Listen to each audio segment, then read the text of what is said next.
All right, another beautiful Florida evening, December. Can you believe it?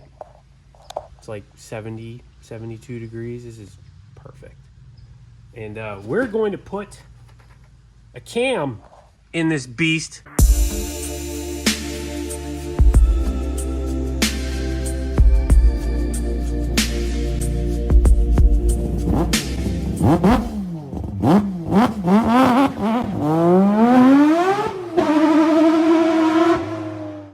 As you guys know, we did the 141 big bore, and we picked up nice low end power, like 2 horsepower down low. But up top, super lackluster. It barely picked up anything up top because I think the cam is just not able to flow any more air. And as we get into higher RPM, we don't have the duration and lift necessary to flow the air that this 141 is able to do. So the extra 21 cubic centimeters is really not helping us up there. It's hurting, if anything. So we're gonna go ahead, I'll strip this down, and this is a straightforward installation. A very simple, when I say straightforward, it's got valve springs you gotta do as well. So that's the only hard part about this. But here's our cam. So we'll go ahead and get the stock cam out. This comes with a 2-bolt gear that matches with the cam. We'll get the stock cam out. Got to get the valve springs off. I'll show you that as we do it. I'm racing the sun, as you guys know. So let's go ahead and see how fast we can get this in. All right, so the sun is going down on us, but I've got the head off, and you can see we've taken the tappet adjustments off. We've got the cam cover off, so there's our stock cam. Now we're just going to take out the dowels for the rockers, and then the rockers will come out and the cam will be free, and we just keep on going from there. Then we got to take the springs out. All right, so we got the new cam. We took the old small bearing off of the old cam and put it on the new cam, and now we're installing the cam. Well, at first we're going to take those valve springs off. Then we'll install the cam and put it all back together. Here you can see this comparison between the stock spring on the right and the upgraded spring on the left.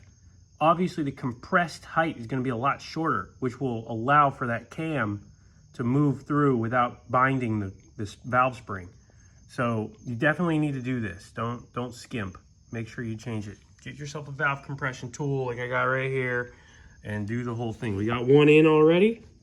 So we're gonna go ahead and put the other one in and then put the cam in, and assembly is reverse. We've got everything back on. The head is torqued. Now we're going to set the valve lash to 3 thousandths. Put the intake and the exhaust back on, and then fire it back up. Let's see how it runs. Okay, she's running, guys. We're gonna go ahead and take this for a spin and let this cam break in real quick, and then we'll go on the dyno. So we'll go take her now down the road. Excited. She's running. All right, so we're on the dyno now. We got the cam in, we got the big bore. Last time we were on it here, we made around 10.5 horsepower or so. But the big thing is up top. I'm not really worried about making more power so much now, as much as I am keeping the power further in the power band. So we got a little tack mounted on here, and we're looking to make power all the way clear to like 9,000 RPM or so. That would be good. And then we'll take it out on the street, see what she does. But first, let's see what she does. Let's wind up the dyno, see what kind of power gains we've got with the cam. I forgot to mention, this is a cam from T-Bolt USA. It's essentially their like Piranha 140 race cam. If you go on their website, check it out. It's a pretty decent setup. Seems to work perfectly, and I put a couple miles on it already just to make sure it's kind of broken in, and I think we're ready to go. So let's do it.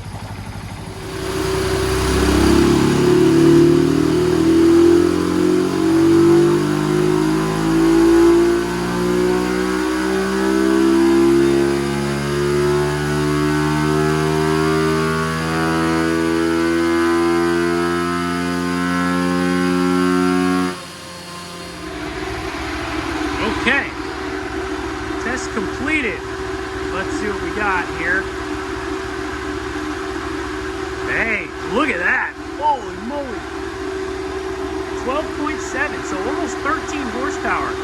Massive, massive gains for the cam. I am impressed. And the power all the way to the top. I held it all the way to about 10,000 RPM. As you can see, the speed on the dyno was 85, 86. And look at the RPM. That's about right. It was over 10,000 RPM. So 11,000 RPM, still making power. Wow.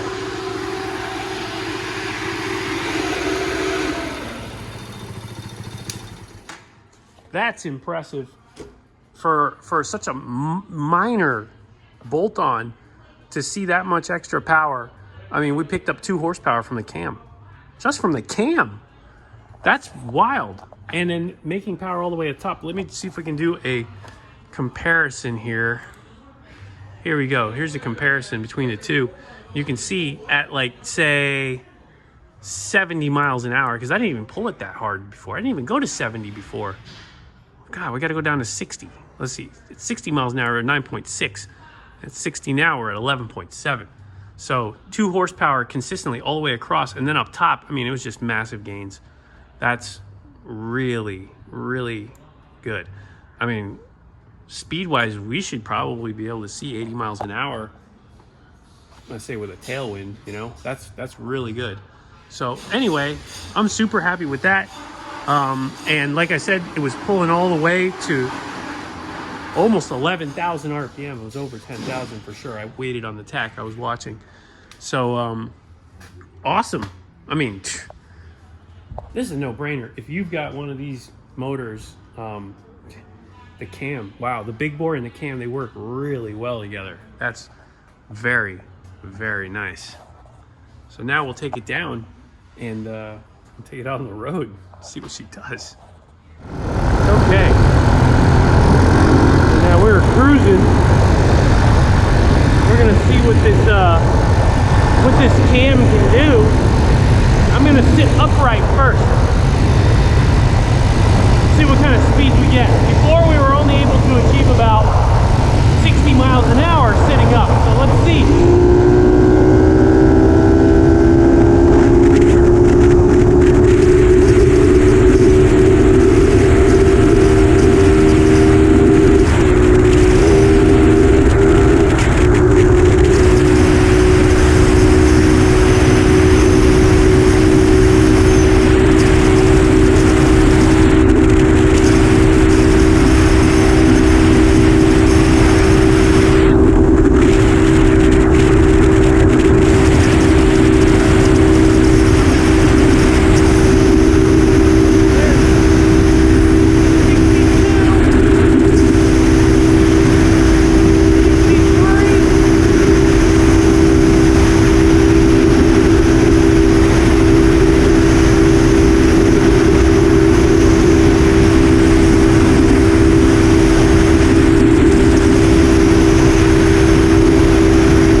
So 63 miles an hour now, so an extra 3 miles an hour sitting upright. So there's an indication that we're getting more power.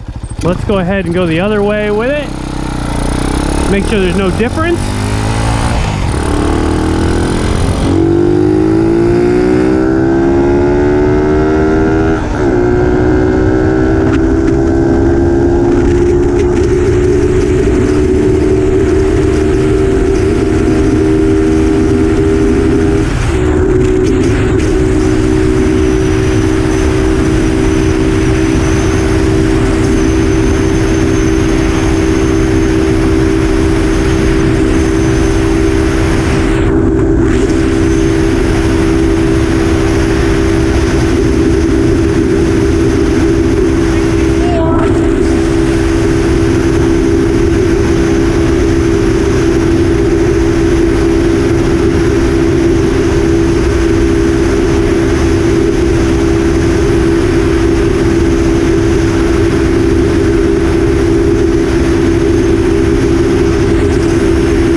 as you see, 65 miles an hour.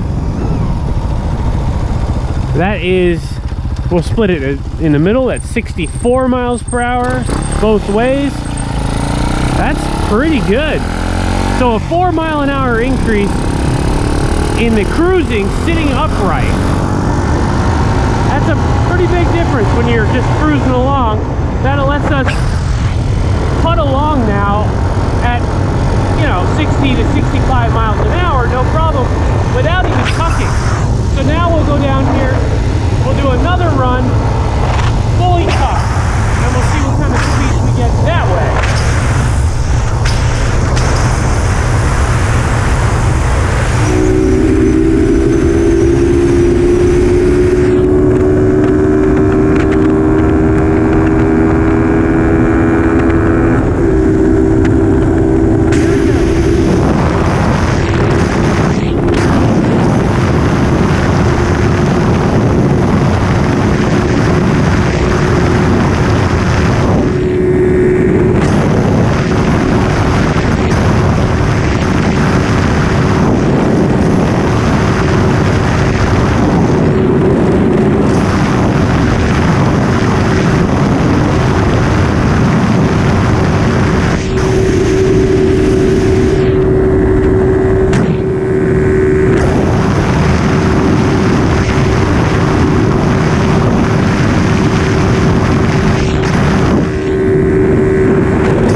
Again, another 4 or 5 mile an hour increase from before. I think our top speed before was 70 with the wind behind us.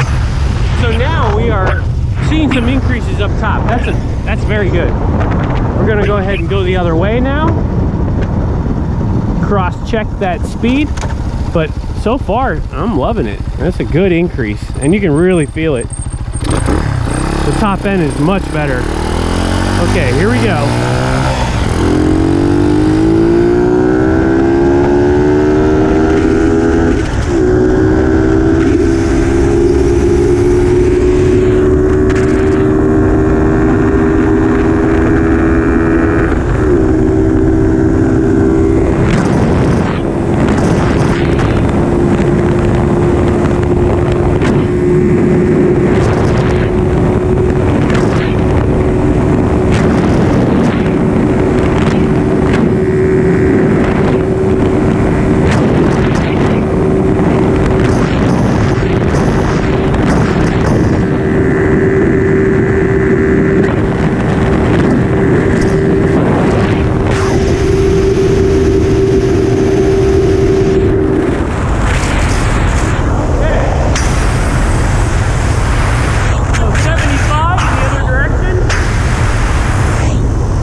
Putting speed, we're like 4,000 RPM at 35. That's nice. Wow. The mods on this have really woken this thing up. It's a completely different machine. As you may remember, originally our first top speed runs with this were about 62 miles per hour, fully tucked. So 75 is a massive, massive gain considering what we're working with. And all of this is bolt-on. It's not we didn't replace the motor per se. 141 cc's with that little cam. Man, this is a great combo. All of this stuff is available on T-Bolt USA. You can go check out their website, get yourself one of these setups for yourself. Man, beautiful. I don't see any problems. Feels really good. Let's head home. Okay, we're back home. What an amazing little upgrade this was. I'm really happy with the performance on this setup. As you can see, 75 miles an hour top speed now, 65 miles an hour sitting upright. That's a great spot to be in. And I want to remind everybody too, for those of you who hadn't seen the other videos, we recalibrated this speedo. The speedo was off by about 4 miles per hour according to GPS, so we recalibrated it to be perfectly dead on, or even maybe even a tiny bit low off of GPS, but it's pretty much dead on. Whatever reads on here is reading on the GPS. So that's a real 75 miles per hour versus the real 62 miles per hour that it was in its original state when we first tested it. Massive gains all around. Acceleration is way better. Now being able to use that 10,000 RPM is just awesome. You can really feel it. Every gear just doesn't feel like it's laying over now as it gets into the higher RPM. It just pulls all the way through. So horsepower, we jumped again from mid 7 horsepower to upper 12s horsepower. So almost doubled the horsepower. We're getting there. We're getting closer. And honestly, I don't know how much more there is in it. We're still using a stock exhaust. I tried drilling a hole in the exhaust to let out more back pressure, but that didn't help. So my suspicion is restriction might be in this section, if anything. But I mean, it's pulling all the way to the top, so I don't know how much of a restriction there really is in that. There aren't many options for these bikes in the USA. There's 00 Racing in Europe, but they don't ship to the USA. So, but T-Bolt has been really nice. They've been really good with this. So if you have one of these bikes, don't be afraid to get your stuff from T-Bolt USA. Get your big bore, get your cam, get your carburetor and all that good stuff. Oil cooler is nice to have as well. You want to keep that oil nice and cool. I haven't heard or felt the clutch is giving up at this point, so I'm pretty happy with that. I think that they're holding up well, and I'm just going to leave it as is. I think if we go any further, it's going to be a complete motor replacement, but honestly, I don't even see a reason to at this point. 75 miles an hour is freeway speed, and we're there. And if you guys know anything about these small bore motors, I mean, getting them up over that speed is you're going to kill reliability. You're going to change the dynamic of the bike, and I don't want to do that. This thing is dead reliable like this. I know it, and I'm just going to keep on enjoying it as is.